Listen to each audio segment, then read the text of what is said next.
showtime. So put your feet up for an hour and tune into the Red and Blue Review. Nick, Ian, Jill, and the crew are waiting to hear from you. So get those comments in. Well, good evening, everyone. Welcome to another edition of the Red and Blue Review, a live podcast for Crystal Palace fans throughout the world. With me, Ian Noble, hosting again this evening because Nick Philpott has got a man flu or something like that, something similar. He couldn't make it. So we've given him the evening off again. And as you can see, guys, I'm joined on the screen by a motley crew. First up, Paul Gear, Acker the Real Panel. Hello, matey. How are you this evening? Hi, Ian. Yeah, hi, everyone. Yeah, not too bad. Yeah, obviously not been the best week Crystal Palace-wise, which we'll get into. But, yeah, no, all good other than that. Ready for Christmas. Excellent, excellent. And Greg Ellis, our man, our musician from Reading, who I bumped into on the concourse at the Emirates on Wednesday evening. How are you, Greg? I'm good, thank you, Ian. Yeah, good to see you all. Yeah, a rare away game for me, so I was very happy to be there on Wednesday night. Very good. And making up the quartet this evening, we have Mr. Tim Richards, our FAB representative. Good evening, Tim. How you doing, mate? Not too bad, thank you. Hello, everyone. Happy Christmas, everyone. Very good. And a few people joining us in the chat. This might be a bit of a downbeat show, so I thought before we get into anything, I'll just mention our social media. Of course, most of you who watch the show regularly will already be following us on social media across our Facebook, our Twitter. Do subscribe to our YouTube channel, the Red Blue Review 8132. It really does help if you subscribe to the channel, if you watch regularly. And our Instagram, red_and_blue_review, is managed by Tom Clark Samuels. Thanks, Tom, for all you do on Instagram. And I tend to look after X, aka Twitter. But Nige, our producer guy, steps in often as well. So do keep up to date with all we're doing on socials, guys. And, do tag us as well occasionally. Then we'll just retweet stuff and all that kind of good stuff. Good. So a bit of a doom and gloom week, really, on the Red and Blue Review in some ways, I was about to say. And then I've forgotten about this. But no, I'm going to mention this now. It's good prompt, Nigel. Thank you. Jason, who's been on this show before now, he's known as the White Leaf Eagle on Twitter or X, and that on the right hand side, if for the benefit of the podcast, is 4 Crystal Palace logoed coasters that Nigel, our producer guy, won. It was as a competition for every game, so if Palace win, he gives that kind of stuff away. So do follow him, White Leaf Eagle, on Twitter as well. Thanks very much. So I thought it was a bit of a doom and gloom week. So I thought we'd try and cheer ourselves up at the beginning of the show with what happened on this day 6 years ago. So there we go. If you can spot right at the back there, top of the picture, is Mr. Paul Gear. And I'm sort of just underneath him. And we're on our way back from a game. Grant Saunders is there and Dave Hart and a few others. And I want to know which game that was. We were very happy travelling back in the winner's carriage from somewhere in the north of England. But what was the game and why was it significant? Let us know if you know in the chat, and we'll come back to it. So, a double defeat at the hands of the red half of North London this last week. First of all, 3-2 in the Carabao Cup quarter-final. And then yesterday, a seeming drubbing in the Premier League, 5-1 at home. Although we'll come to the detail. And, of course, yeah, everyone's getting it right in the chat. Manchester City, of course, significant for the Andros Townsend screamer 6 years ago today. Time flies, Paul, doesn't it? It doesn't seem like 6 years, does it, since that game?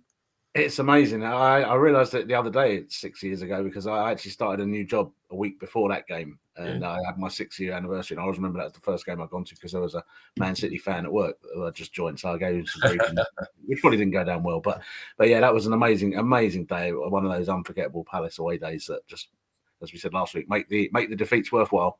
Yeah, and was that the day we bumped into Peter Taylor? It was, yeah, in the station before the game, yeah. He was manager of Dagenham and Redbridge, and he was taking his Dagenham and Redbridge team somewhere, up north, obviously.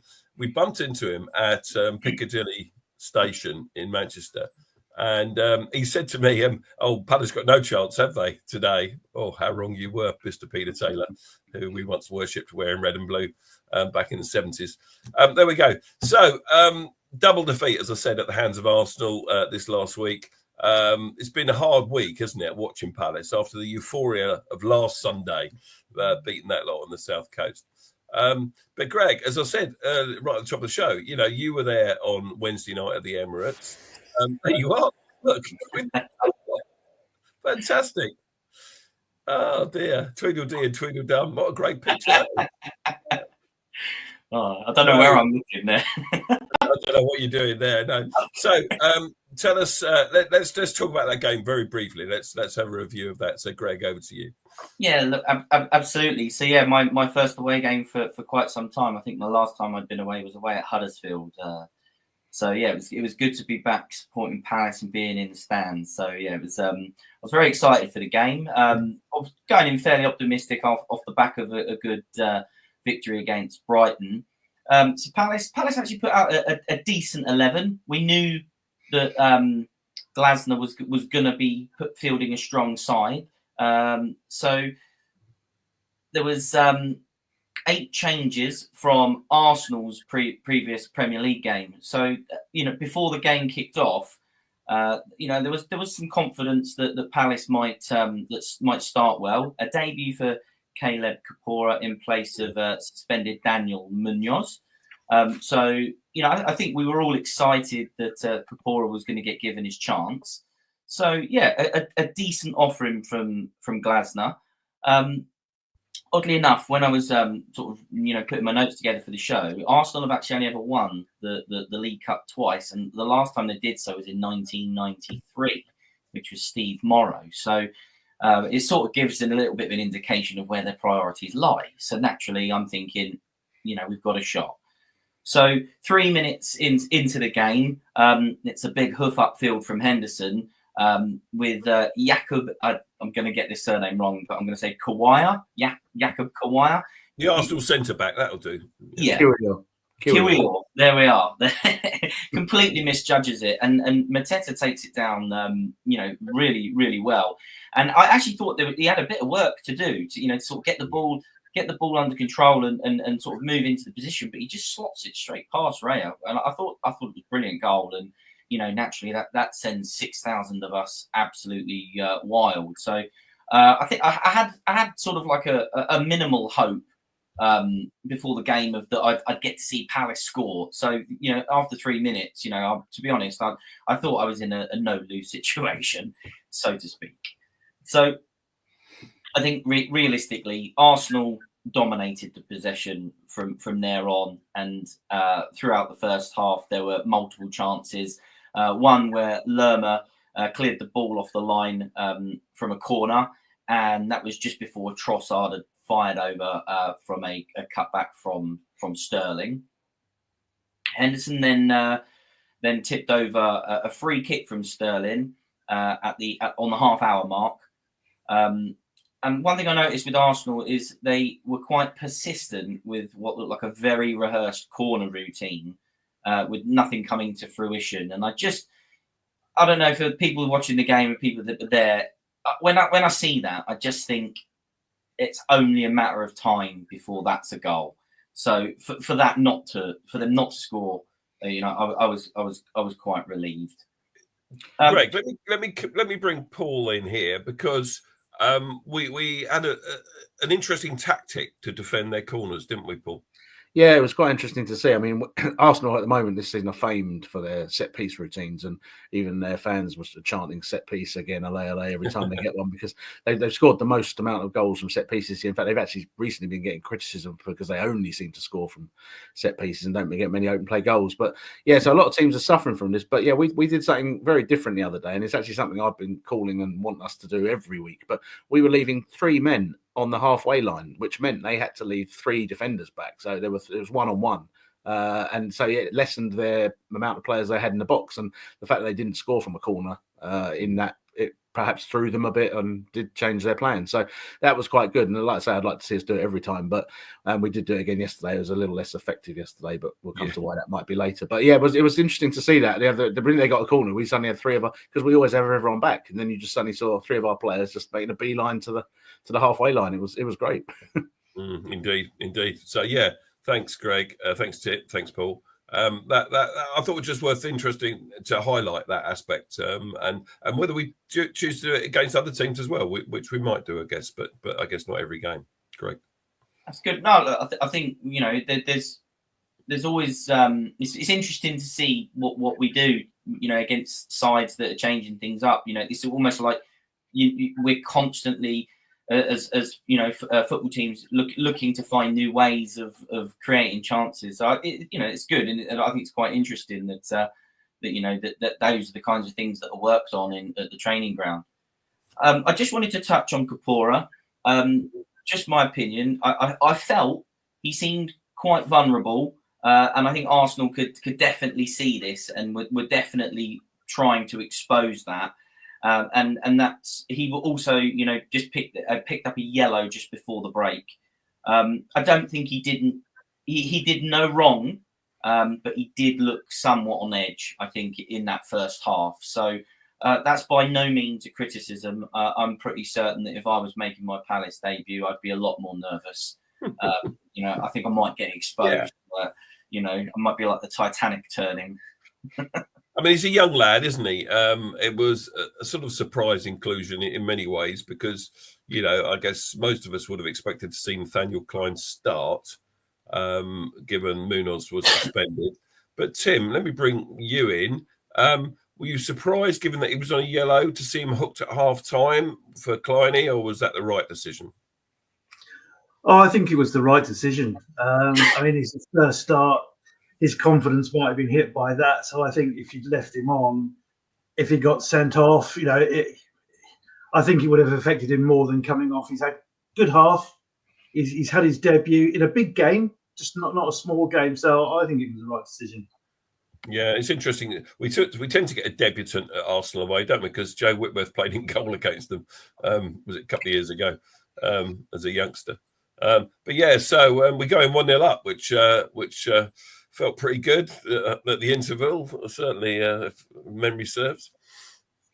So yeah, at half time, I was with Nick and his son and his friend George, and we're all sort of debating what we think the scoreline is going to be. I went bold and thought Palace are going to win this 2-0, but we were all massively aware of what was sat on the bench for Arsenal, and naturally I'm going to lead on to that.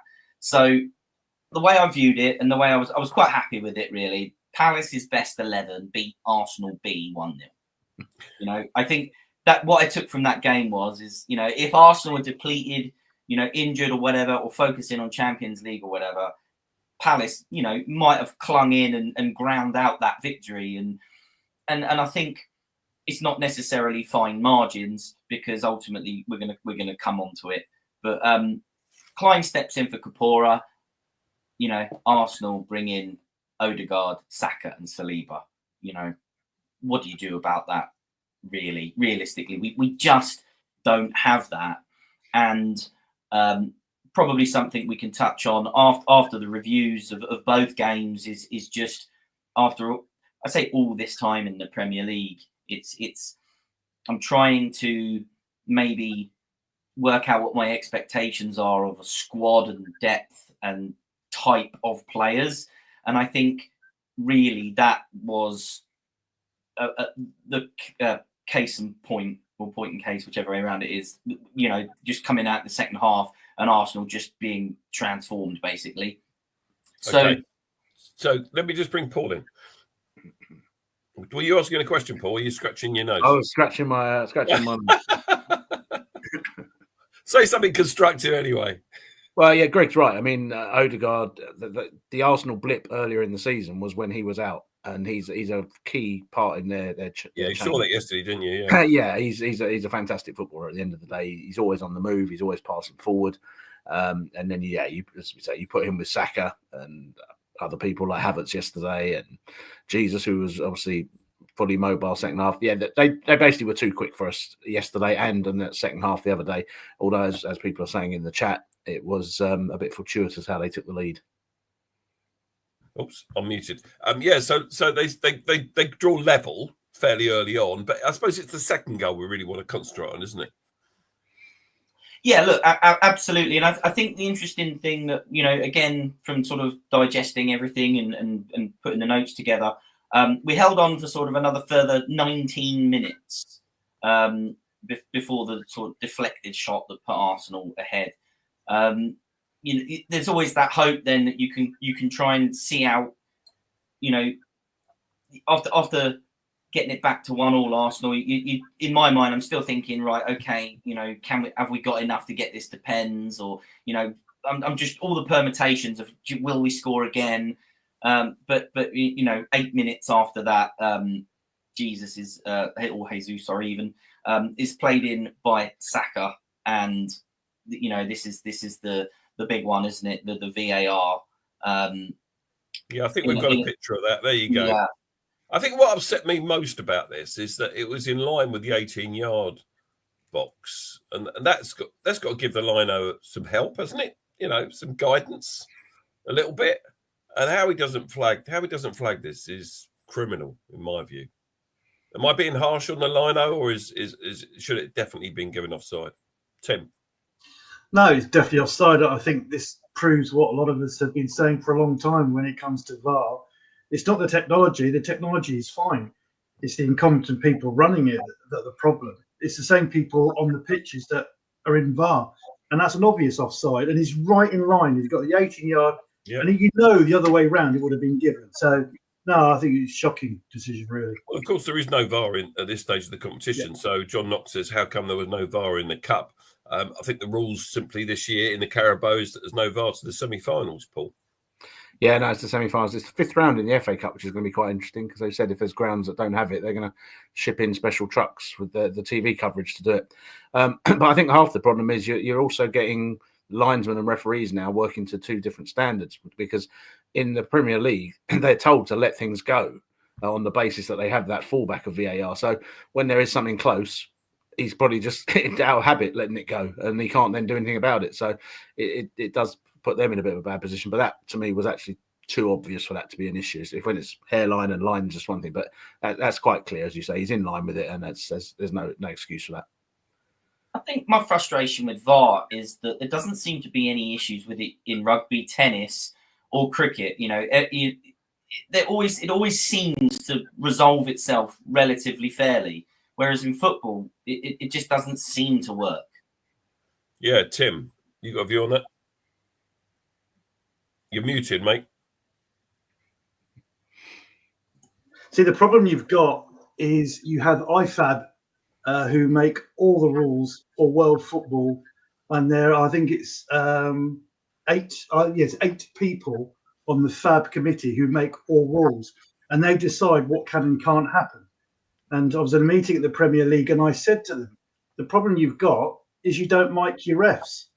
When I used to go watch Rugby New Zealand, they had all the refs were mic'd, so you knew exactly what was going on. You may not have agreed with the decision, but you could understand why they were making the decision, and it saved so much time. And the Premier League turned around and said, IFAB won't allow it, and the referees don't want it. So you've got to ask yourself why. There's your problem. Yeah, imagine David Coote being mic'd up refereeing a game of football. That would be quite funny, wouldn't it, Paul? The problem with that, Tim, is that have you ever watched the mic'd up show that the Premier League show once a month? No. Where Howard Webb and Michael Owen they review like 6 or 7 referees conversations over controversial events.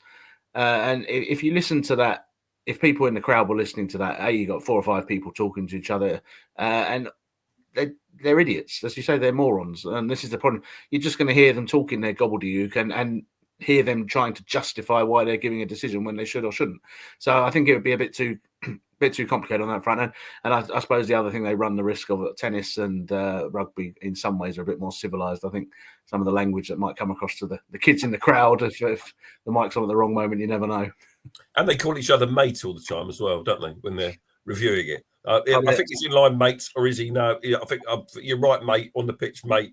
They're very unoriginal with their nicknames as well. You just stick a Y at the end of their name, and it's England, Darreny, Brooksley, Ollie. It's painful. Anyway, there was no VAR, so Lino didn't give it 2-1 Arsenal. Exactly. So I think at this point, Mateta is replaced by Nketiah and Eze by Kamada. I'm almost certain. Didn't they go off before the goal? I think they went off at 1-1, didn't they, Paul? I might be wrong.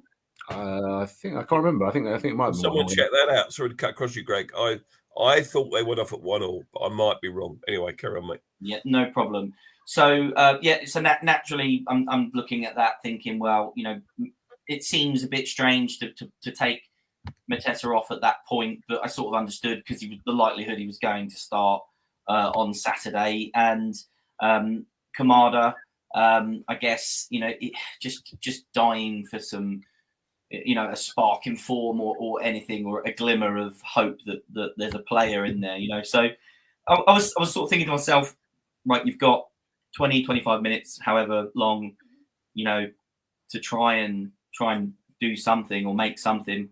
But so Nketiah connects with Klein's cross, and I think it's an absolutely brilliant header. I feel like he had quite a lot to do.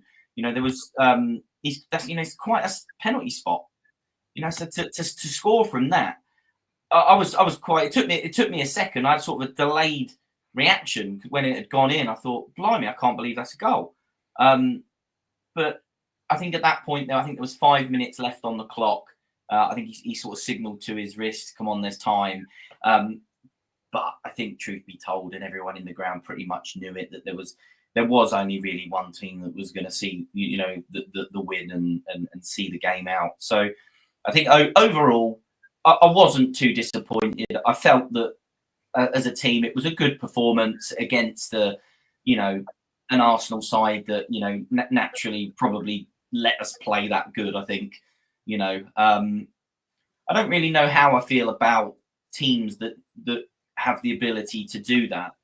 I guess they play more games a season. They're in Europe, and they are vying for the title. But at the same time, you need to make it competitive, which ultimately a 3-2 scoreline is. So I think I came away just thinking, look, I've seen a good game of football. It was 20 quid, and at 20 quid, I can't really argue. I think my last sort of piece on the match is probably more of an opinion more than anything. It is that we love Palace because that's just the way things are. But I think that there's we're yearning to win something, and I think as each season goes by and each year I get a bit older, I am now starting to feel a little bit despondent in that it might never happen. And going out of the game at 3-2, I don't mind what we win. I just want to win something. I kind of felt a bit disappointed at the same time. When we look at the cups, I guess you think that the Carabao might be a bit easier to win than the FA Cup because there are less rounds, maybe. And of course, we've been to 4 semi-finals and never progressed beyond that stage in the competition. And I've been to 7 of the 8 games in the semi-finals, and they were all disappointing in various ways. So we were spared a trip to Newcastle on a midweek. That, for me, I suppose, is probably a good thing in many ways, especially if you happen to be on the wrong end of the semi-final result. Not much fun going that far.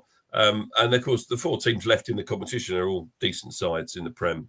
So, it should be a good end to the competition. But disappointing to go out, of course. But I think I agree with you, Greg. I think that we can hold our heads high and say we gave it a go. We played our strongest 11 in most of the games. And Glasner clearly is a manager who doesn't believe in playing understrength sides in the cup competition. So it bodes well for the FA Cup this year.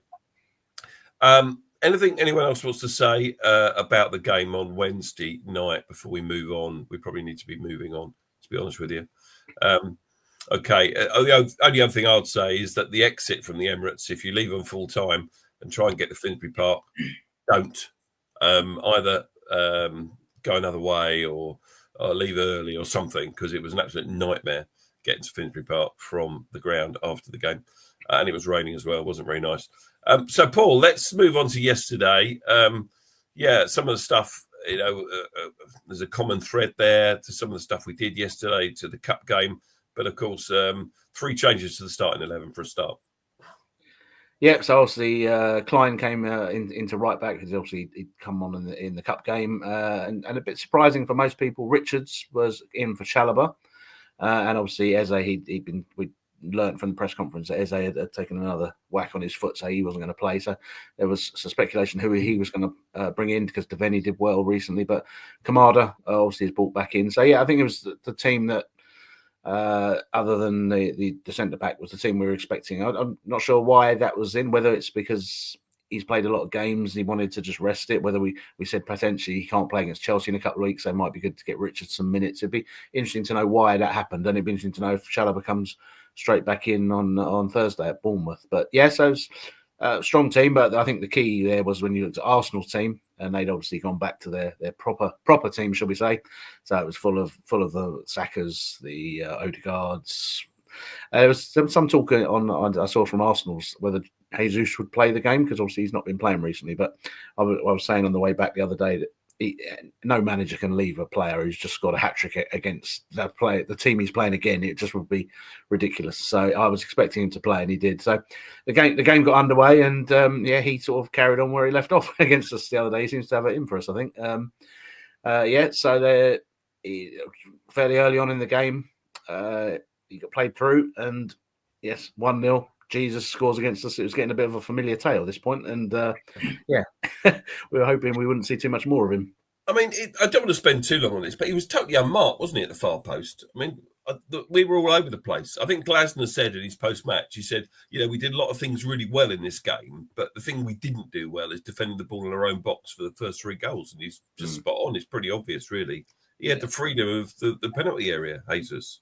As I say, you'd have thought with the game 3 days before, we'd have marked him. But as you say, it was a poor goal to concede. And 1-0. But the good thing about Palace at the moment, heads don't seem to go down. We seem to think we can score against big teams and stuff. So we were straight back on them and putting them under some pressure. And then we scored a lovely goal, to be fair. It was a lovely move.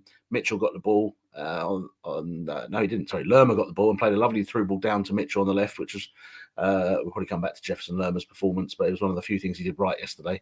And Mitchell played it inside to Sarr, who then, as we said before, head down, go towards goal, and he curled it in a beautiful corner. Gave Raya no chance, lovely goal, and to get 1-1 so quickly back, sort of put us back in the ascendancy, and we were hoping.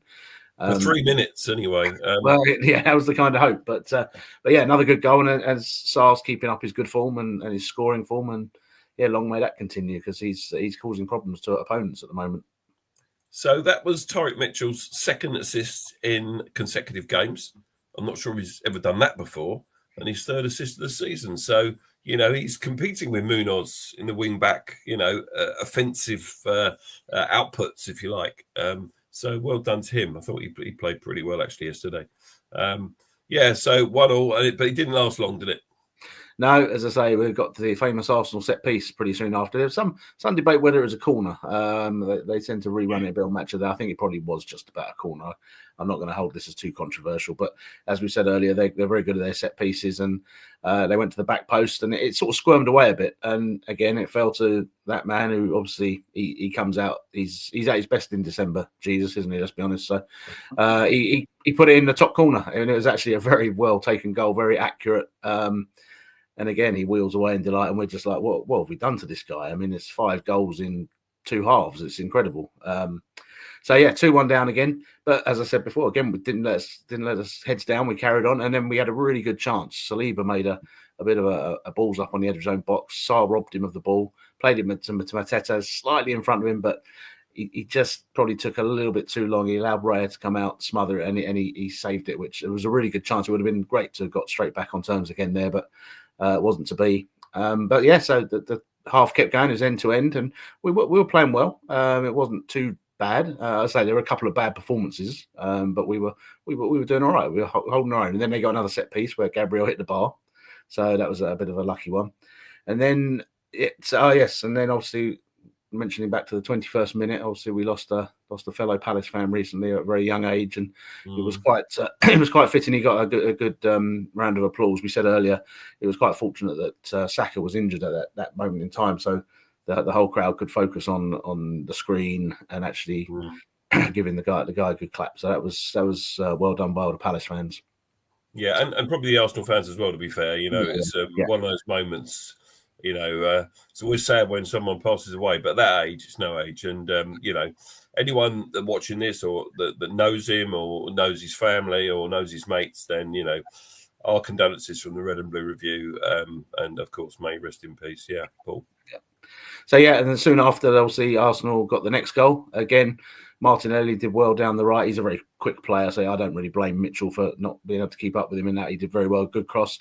And again, in the middle of the box, unmarked, is Jesus. And he very good header. But the bit that was really frustrating was everyone, all defenders, even Henderson, just stood and watched it, bounced back off the post. There was only one person reacting, and it was Havertz, and he just walked into the net. So that was a bit disappointing, because you've always got to be on your toes, ready for if the keeper saves it to go and clear it, or if it hits the post to go and clear it. But they all literally, I think, just perhaps they've seen Jesus scoring goals and goals, and perhaps they just thought he was in. So, but it was a bit disappointing, that I must admit. Let me bring Tim in, because he's been very quiet the whole show. You're on mute, Tim. Could Mitchell have done better to keep out the cross from Martinelli, wasn't it, I think? I just thought he could have done better. What do you think, Tim? Possibly, but I mean, I felt sorry for Mitchell, because there were a few times there where he was left with two players just through the movement of Arsenal, how quick they were and how slow our defenders seemed to be to react to that kind of situation. So I think Mitchell's been playing better this season. I know that towards the end of last season and beginning of this season, people will say, oh, he's not the player he was, but I think he's playing a lot better recently, and I don't really think against those players you could blame him too much for that. Okay. But for me, probably one of the worst goals we've conceded actually this season, that third goal. You're right, Paul. We just stopped.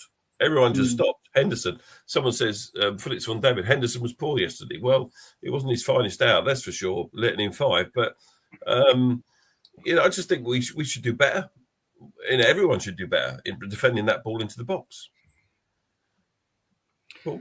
Yeah. So that was to say pretty much the end of the half. Although we managed to get another good chance just before the half time, which would have been great to get the goal for, just for psychological reasons. Another good move down the right. Excuse me, great cross. And Lerma, sort of edge of 8 yards out, sort of middle of the goal, can head it anywhere and hits a really weak header just straight down to David Raya to pick up. So that was a bit unfortunate, but they went in. Excuse me. Obviously, disappointing half, and I think Glasner's obviously he's got into them at half time a bit, because they come straight out and we come out all guns blazing. I'm going to stop you there. If we do that half time, then we're 3-1 down. Okay, Lerma's just missed a sitter for me. He should have done better with that header. He's got to do better with that header. Must do. Kamada's had a nightmare as well. Played really poorly for me that first half. I know he's been getting a lot of stick when he's been playing. I thought he did all right in the midweek in the cup match when he came on, but he was poor again yesterday. And for me, I'm thinking, why doesn't he hook them both at half time, and give us a real opportunity of having a go at them? But he left them on the pitch. So thoughts on that, Tim? Should he have hooked them? Definitely. I'm concerned why Doucouré isn't starting more games. I know he had a long-term injury, but he's been on the bench for a lot of games now, and it's like, why is he not starting? If he's fit enough to be on the bench, surely he should be fit enough to start. And I rate him over Lerma every day of the week.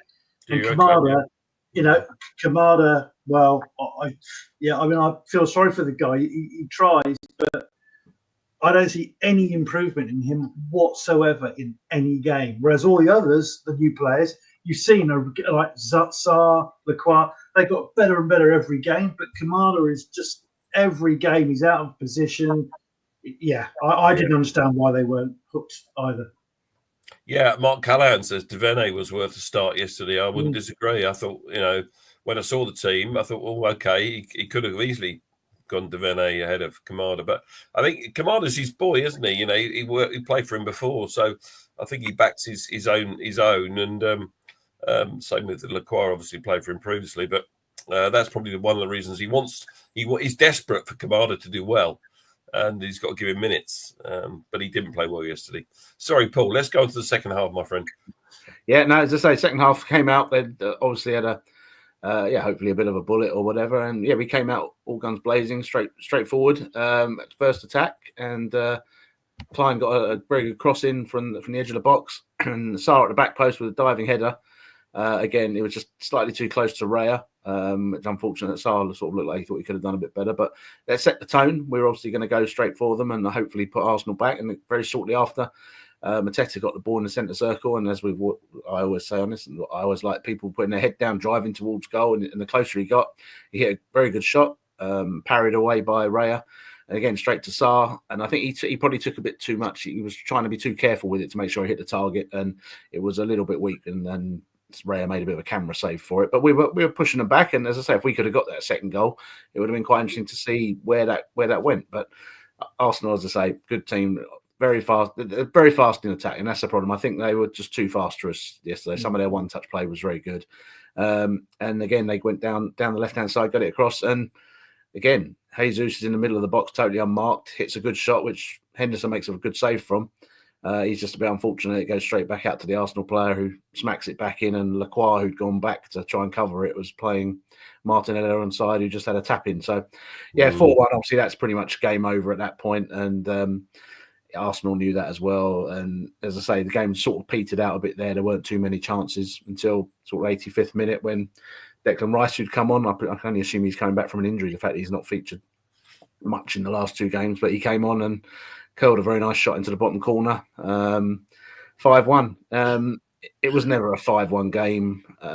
If you look at some of the match stats, I mean, I think we had the same amount of shots. I think we had more shots, rather, the same amount on target. On another day, they had 6 shots on target, scored 5 goals, and that doesn't happen often, does it? So, they were the worthy winners, but I think it was a very flattering scoreline. Yeah, absolutely. I don't think I've ever seen stats quite so even for a game where the result is so one-sided.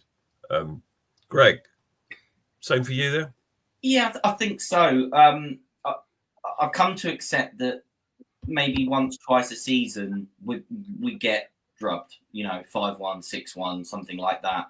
I don't like that feeling. But after watching that yesterday, the scoreline did flatter, especially when you look at the chances. Clearly, we just didn't put them away. There were 3 opportunities for Sarr to score. Lerner's missed the sitter, and we've scored 1. So, is it better if it's 5-3? It's still a loss. It's sort of splitting hairs. But, losing 5-1 doesn't really do anything for the confidence. I don't really like going into games thinking that it's a free hit or anything like that. I actually feel like the opposite. You should go into those games. You should go into all those games trying to win, because if you take points off anyone in the top 8, that they feel a bit more of a bonus. But realistically, over the course of 180 minutes, it's very clear that Arsenal, quite rightly, are in the top 8 and we're not. And if you look at the team we finished the game for Palace, it was a very poor Palace side that finished the game, given the players that were missing. 2 youngsters. Doucouré, you said about Doucouré, Tim. I don't think he's been the player since he's been injured. He's not the player he was just before the injury. And Schlupp as well. I mean, what's he even doing on the pitch still for us? A lot of people are saying that. So, it really wasn't. We've got a few missing at the moment, and we need to get those players back again. And I think it's more important that Eze and Chalobah and the like start against Bournemouth than start against Arsenal. That's a bigger game for me than the game yesterday. Tim first, and then Paul. Yeah, but I think you're being a bit unfair there, Ian, because on one hand, excuses are made for Eze, saying, he's been out long-term injured, he needs to get fit, he needs to get this, that and the other. He's hardly been doing much. Doucouré as well, he's been out, I think, for longer than Eze has and hasn't been getting the minutes. So, but what it does do, I think it highlights the under-investment in the squad, and it highlights how it only takes us to miss a few players and we just don't have the quality in depth of player to come in and fill in. And that's, I mean, and also I think yesterday showed what's been our problem for about 10 years. We don't have a top quality striker that you can reliably say you're going to put the ball in the net. Like you said, how many chances did we have yesterday? And we get 1 goal. Arsenal had the same number on target and score 5. And there's your difference. Okay, Paul and then Greg. Top quality striker we don't have? I think we've got probably as good a striker as we're going to get as Crystal Palace, and with the budget we spend on our strikers. So I don't think we can argue with Mateta. He's doing the job at the moment. Nketiah, I think, can do a job. He's not getting necessarily the chances at the moment in terms because Mateta's got the shirt and we're only playing one up front. In terms of the other players, I think Doucouré came in at Ipswich the other week and didn't set the world alight. So whether he is taking time to get back into it, I don't know. And to be fair, I think Lerma's been playing very well the last few weeks, but he did have a bit of a shocker yesterday, you have to say. But I think that a lot of that is also to do with the fact that we've played 6 games in 22 days with pretty much the same team. So it's going to come. It's going to start blowing at some point and start sort of labouring a little bit. Now, one of the last teams in this division you want to play against when you're labouring is a fresh Arsenal team, because like we said, they're quick, they're one touch. So whereas you could probably get away with a slightly tired performance against hopefully Bournemouth perhaps, because they'll all be the same.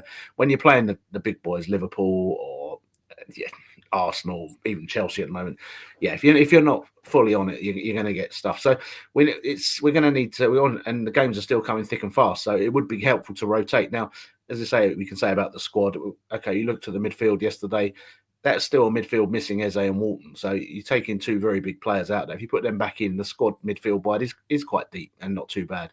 So we've got to get those players back. We've got to try and freshen up the team. Maybe, as you say, it's one of those, the team's been playing well, so you don't change it. But maybe a bit of rotation would have helped now when you look back coming into these bigger games. But we'll only find that out in the next 2 games. Sure. Greg. Yeah, I was just going to chime in really with towards the end of last season, Mateta's his form in the Olympics. I think, if anyone's built up a reputation, I'm not suggesting he's world class, but outside of the top 8 of the Premier League, he's certainly got to be one of the better strikers, in the division. So, I do think we have a good centre forward. And Nketiah, there's still time. It's new. He didn't get many minutes at Arsenal, and he's not getting minutes now. Like Ian said, we're playing only one up top. And, you can't really argue that with, the form that Mateta's been in. So really that was just what I wanted to add. Yeah, thanks, Greg. Thanks. Yeah, people are saying in the chat, that a few comments going through there, that we're going to struggle against Bournemouth. They had a good win today. Of course they did. And then we've got Southampton. We'll come to those predictions in a little while. But, you take one game at a time. I'm confident we're going to do all right down on the South Coast on Boxing Day. We shall see. Yeah, interesting yesterday. Royalty in the house. On the left, of course, there's Wilf beaming smile with his mate Danny Young next to him in the director's box. Then up in one of the executive boxes in the White House end is Michael Lise. I think that's Ebbs alongside him. So good to see those guys. Visiting Sellers Park yesterday. We could have done with them on the pitch, especially Lise, I guess. Okay, so let's put these games behind us because nothing we can do about them. We need just to move on. As customary on this show, we look at the other teams at the club, not just the first 11. It's been just a 1 game since we were last on. That was on Tuesday, the 17th of December. That's for the under-18s. In their under-18 Premier League game, they played Chelsea at the training ground and they ran out 4-2 winners. So that's very positive for them. Their next match is not until January the 11th. The women don't play again until the 12th of January, and the under-21s next play on the 6th of January. In the loan watch, 2 goalkeepers out on loan. Owen Goodman with AFC Wimbledon. They lost 1-0 to Chesterfield. Joe Whitworth, obviously, is Exeter City. They won 2-1 away at Burton Albion. Danny Imray, he kept another clean sheet for Bromley, played most of the game, 88 minutes away at Morecambe. They won 2-0. Our friend Jez Raksaki, again, he played only about an hour, 62 minutes for Sheffield United as they beat Cardiff 2-0 away from home. So they're probably still top of the championship, I think. I haven't checked, but I'm sure they must be. Adaramola, he's Stockport on loan, but he doesn't feature at the moment. Same for Ozo, who's injured at Derby, and Plange, who's not featuring for Helsinki. Is it time to bring Adaramola and Ozo back home for treatment? I've got in my notes here. I'm not sure.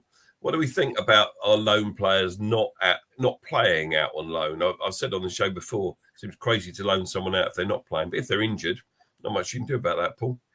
No, I think Ozo is back at treatment. He was seeing it. He was pictures of him at the training ground the other day. So I think we probably do call them back to rehabilitate them, or at least get them on a plan or something. As for players not playing, yeah, you can if they're not playing in Stockport, then they're not going to play at Palace, are they? So you might as well leave them there, to be honest, unless you can get them another club. But then you're down to the contracts and whether you can recall them, move them, who knows. And but yeah, it's good. It'd be interesting for their character building. To be honest, if you can't get into the Stockport team, it would be interesting to actually monitor, see how they do and what they would try and do to that, because that gives you a bit of an insight into them. Yeah, of course. Yeah, Greg. I just wanted to float a topic, really. With Palace loaning what seems to be a player from Chelsea pretty much every season. Yeah, I don't know how many other Premier clubs do this. Are we like one of the only teams that really loan in players? I get that you can loan in a keeper and spares and that sort of thing, but Palace actively seem to loan in someone who would start. And I thought about it, and I thought, yes, I guess we get the benefit of that player. They are of X quality. They don't get necessary minutes for their parent club, but they will likely start for Palace. Now, I don't know how you guys feel about it, and that's why I sort of wanted to throw it out there. But is this actually a positive? Because is it just a shop window for the player? You know, how many examples are there where we've actually then gone on and bought the player from, like, arguably the bigger parent club? You know, what's your thoughts on it? And you know, why don't a lot of other clubs seem to do it? Well, first of all, it's not a bigger parent club, but I think I know what you mean. Paul, what's your view? No, it's a fair point that Greg raises there. I mean, you are developing players for other clubs, but you're also, if we took like at Conor Gallagher, he was great for the year he was with us, and much as we'd like to keep him, the problem is the more successful they are, they're going to more chances than going back. So there is a place for it. It is a bit strange how we do keep going back to Chelsea, but I think that's more a case of Chelsea having such a big squad and having a lot of players surplus to requirements. I mean, there was a couple of years ago they had like about 30 different players loaned out. So sometimes it's needs must. Sometimes it's the budget. If we wanted to buy a centre back in the summer and we couldn't afford one, we'd gone Trevor Chalobah for a year. And it can work both ways. If it works really well. If Conor Gallagher had gone to Chelsea after his year with us and they'd said, yeah, but you're probably not going to play, he might have pushed for a move to us, but they obviously said he'll play. So, yeah, it's one of those. If they're really successful, it's heads or tails. You don't know whether it's good or bad, but ultimately, if it's going to benefit your club for a year, then you may as well go for it.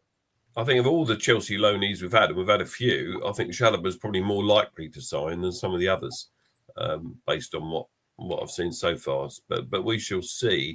Because one player we didn't talk about, which I didn't have in my notes, was Edouard, who's out of Leicester. He's not getting a sniff at Leicester. And if he can't get in the Leicester squad, he's not going to get in ours. So I'm not quite sure what's going to happen with him in January. You know, he needs to find a new club permanently, really. But that's one probably for another day. I'm going to stop that there, but thanks for the point, Greg, and maybe we'll come back to it on another show. Tim, you are our fan advisory board member. Tim Fab Richards. I don't know whether you ever regret taking this role on, but you've been to a few meetings now and are closer to it than some of us. Tell us about what's been happening at Fab very briefly, and I know that Paul's got a few comments that he wants to make as well. So, Tim, first of all. Yeah, it's definitely morphing, should I say. I think what I would say just off the bat is the club have had next to no help or support from the Premier League in any way, shape or form. Not just us, but most teams, really. The Premier League have shown just how incompetent and unorganised they are, but then that's another topic. I do think things haven't quite gone as quickly as we would like, but we're definitely in a better place than we were, say, 6 months ago. The club have definitely say woken up is probably too strong, but they're definitely now bringing more to the table than they were beforehand. The one thing I would like to see them do a bit more, like Paul mentioned it before, and I actually, because we get to see the summary before it goes up, we get to vet it to make sure we're happy with it. But we have had quite a few successes over the year. But one thing I want them to do more of, and I actually raised it before the last minute or the last summary went up, is they need to give evidence when they say the club. For instance, one of the things they said was that I brought up through Yasmin was a charity or an organisation to help people with the technology if they have problems with the phones, etc. And they're doing that, but in the initial summary, they just didn't give any evidence, or they just said, "Oh, we're working with something." And I said, "Well, who? You need to put down what you're doing, not just that you've done something." So yeah, it's getting there. As I said, we would have liked it to have been a bit quicker with how they've got to it, but it will get there. We have had some successes. There's more stuff to come, and it's definitely changing. I mean, this is the first time it's ever happened. Be it like anything, like getting 3 points on Saturday, we would like it to have been a bit pacier, but we're definitely getting there. But there's a few things that I know a lot of fans are dissatisfied about. I mean, one is the standard of food on offer at home games, which is one that we just chatted through pre-show a little bit. One where we thought would be quite an easy thing to fix, and then the other one was how we get tickets out quickly for games, especially digital tickets, or put them and make them available sooner than they're getting out at the moment. So, Paul, you've got a view on this about the ticketing, especially, haven't you?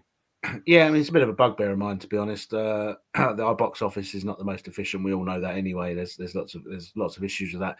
But obviously, the rise of digital ticketing is something Palace are actively participating in, which is fine. That's the way it's going. We can't do anything about it.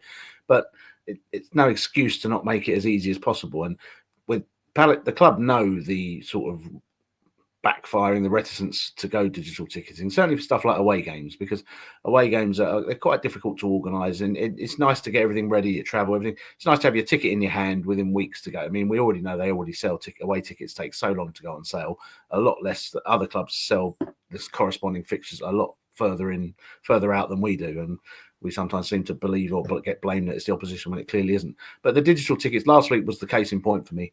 We're playing at Arsenal on the Wednesday night, and the tickets started going out at about 6 o'clock on the Monday evening.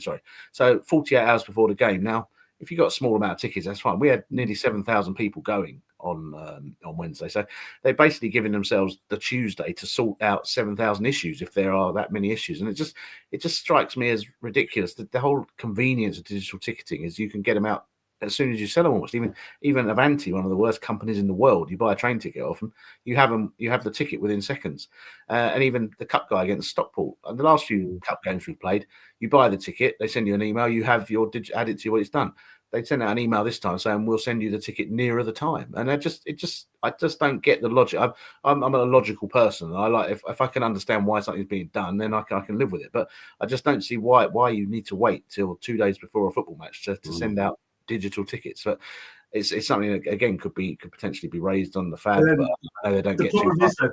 But the problem is it's not Palace sending out the tickets; it's Ticketmaster or whoever they are, that are the ones that are sending the tickets out. Yes, but Tim, but Palace have instructed Ticketmaster. The buck stops with the football club, doesn't it? You can't just blame a provider, because we've employed that provider as a football club. And also, they do it in trenches, don't they? When they put the tickets on sale, they say they don't often hit. They'll say, right, we'll send trench 1 out a week before the game, which again very rarely happens, and trench 2 after. And why you just don't, as I say, sell them as you buy? I'd love to, Tim, if you could find out the reason and shut me up, perfect, do it. But I would love to know why. You're going to send him an email, I think, aren't you, after this show? That's what we agree. Don't get me wrong. I mean, I think sending that out, I think that's far too late to send them out.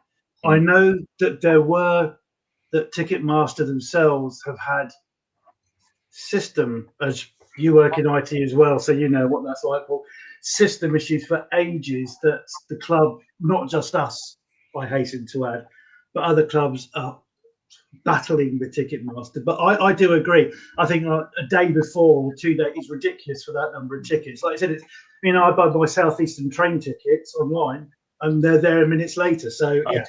Okay. I'm going to come to Greg in a minute. Richard Thomas is okay. So I think it's all okay. My season ticket is always in my wallet. I can always get a beer and I watch the game, no problem. Thanks, Richard, for that one. Greg, what do you want to say? I think in this day and age, there's no reason why the second that you haven't completed the financial transaction that your ticket is not in your digital wallet. Yeah. My expectation, I don't have a season ticket anymore, but what I feel should happen the second you've paid for your season ticket, or whether it's on, you've paid cash, credit card, or installments, whatever, right? Your phone should ping, 18 times or however many games there are. And there should be 18 QR codes sat in your wallet. And that's it. End of. That you've bought it, you've paid for it, there it is. And if the games change because of dates and things like that, it gets amended there and then. Yeah. I just don't see why that can't happen. Okay. Tim, you're going to have the final word on this and then we'll move on. But the thing is, though, it's no different to like you buy theatre tickets. I bought theatre tickets a couple of weeks ago for 2 weeks' time, and they come out 24 hours before the show. So it's not just football this happens at. That's, that is the way it's done sometimes. I think the general consensus view is that we would like our tickets earlier. And last week was a very poor a good example of people getting a bit tad anxious that they didn't have their digital ticket in their wallet 24 hours before the actual game, when there were going to be 7,000 Palace fans in the ground. Okay, so we'll come back to this. We'll do this again at some point, and we'll look at this kind of stuff again, because I know it's important to us as fans, and we want a better experience on a match day generally. A couple of things we've done on this show, especially when I've been hosting, is we have a quick look at Super Six. We've got that, Mr. Bajuzica. Excuse me, I'm going to cough. It's not very clear there, but you can see a few names. What we got there? I'm just looking. Jonathan Knox. John Knox, he's third. Lucy Usher, fourth. I'm way down. But this last round, guess who got the most points in the last round of Super Six? You'll never guess in a million years, guys. Not Nick, surely. Yeah, it was Nick Philpott. No. He's rubbish at it, but he got 15 points this week. He got obviously 3 results right. Anyway, so yeah, and then we've also got an FPL league, and I do feature on this one. I am 8th there. Now this was before it was updated with today's games, and I had a pretty good day as well. So if you do play FPL, check out where you are in the Red and Blue Review Fantasy League. And we might have a prize for the winner at the end of the season. I'm not sure. Only if they're a Palace fan. Some people on there, they're in Timbuktu or something. I've no idea how they've managed to join our league, but there we are. We're nearly there, I think. Let's look at what's coming up in the weeks and days ahead. Paul, would you like to just talk me through these games to give my voice a quick rest? Yeah, so looking at the next 6 fixtures, obviously 5 league games and the cup game against Stockport. Thursday, Boxing Day, always a good day for football. We've not got too far to travel, so we're down to whatever they call their stadium now. I was thinking of it as Dean Court. It's going to be a tough game. Bournemouth are playing well this year, and obviously they've got a very good result today. Then we got Southampton, and just our luck, we'll get them just at the start of their new manager bounce. They got a good point today, which is very unlike their season so far. And then we got the New Year, and then the first game in the New Year is Chelsea at home, obviously, who are going for the top. So we got some interesting games there. Whether it would be interesting to see what people think points-wise we'll get on that. I'd like to think we'll get something at Bournemouth. We really need to be beating Southampton at home, and then we got a draw at Chelsea, so we can do it, but that's probably going to be a tough game. And then obviously we get a bit of respite with the cup, and then 2 away games against teams that are sort of near us. So we're going to be looking to take points from those, hopefully. So I think there's points available to us there. I think we need to get a good run. Try and distance ourselves a bit more from the bottom 3, because let's say Wolves with the new manager got a very good result today. So now that it's sacking manager season and transfer window season, things are going to be a bit more fluid and changing with these teams. So we need to try and create a bigger buffer. So yeah, I think there's points there, and hopefully we'll get them. Yeah, and the analysis on Sky after the game yesterday, I didn't see it live, but I have seen a clip back on social media. I think it was very, very fair because it was Carragher who was saying that, basically Palace need a couple of wins under their belt in the Premier League just to steady them a bit. They're still in the mix. He said, I don't think they will go down, but we've seen good teams get relegated from this Premier League in the past. And I think he's spot on there. I think we just need a couple of wins in these next few league games, be it before the cup match or certainly immediately afterwards. At least a couple of wins there, maybe 3, just to steady our nerves a bit, to just pull us away a little bit, and then we can concentrate on the cup. The cup match will be, an unwelcome distraction if we're losing. If we lose these next 3 Premier League games, I can't see it happening. I hope not. Touch wood, it won't. And yeah, you're right. Bournemouth got a good result today, and so did Southampton. They both did well today away from home. But we know that we can give any team a game on our day. The stats yesterday showed that it wasn't a 5-1 game. We lost to a better side, but they're a top team. We only a week ago we were saying great, we were feeling so much better because we've beaten Brighton in their own patch, but it's going to come together, I'm sure. And as I said earlier, a few players back and it will look much better. So let's have some predictions for the next 2 before the next show. How are we going to get on at Bournemouth and home to Southampton? Where should we go first? Greg, let's have you first. I think we'll get a point away at Bournemouth. I think that might be a 1-1. They're playing well, and I don't think we're playing poorly. And I think, I think we'll get our heads down and get a point there. I don't think any other result than beating Southampton, I'm not going to say is unacceptable. If that's the game, we've got to get maximum points. We've got to beat them. It's as simple as that. So I'm going to go ahead, and I reckon we could. I think it might be a good one, and I think there might be like a lot of goals. I think it could be like 3-2 or something. Okay. So 1-1 and 3-2. 4 points from you, Paul. Yeah, same logic. 4 points. I think 2-2 at Bournemouth, and I think we'll beat Southampton 2-0. Okay. What about you, Tim? What are you going for? Yeah, I hate to agree with Greg, but yeah, I'm going to say 4 as well. Well, I'm going to disagree with you. I'm going to say we're going to win both games. I think we'll surprise a few people and beat Bournemouth in their own patch, and we'll win against Southampton. So there we go. Our next show, gentlemen, is next. When is it? Next Monday week after Christmas, Monday the 30th of December, when we'll look back on both of those fixtures. Away at Bournemouth on Boxing Day, and then the home fixture against Southampton. And I'm hoping Nick Philpott will be back in the chair. Paul, I think you're going to do that show. I won't be around. I don't know who else is on, but we'll surprise you all with another quartet of Palace fans talking just general rubbish about our beloved football club. So it only remains for me to wish everyone watching a very, very happy Christmas. Hope you, if you're celebrating, I hope you have a great time with your friends and family. Don't drink too much, and we'll see you on the other side, Boxing Day and beyond. Thanks for joining us, everyone, and thanks, guys. And thanks, producer guy Nige, as well. Great job again. Good evening. Merry Christmas, all. Happy Christmas.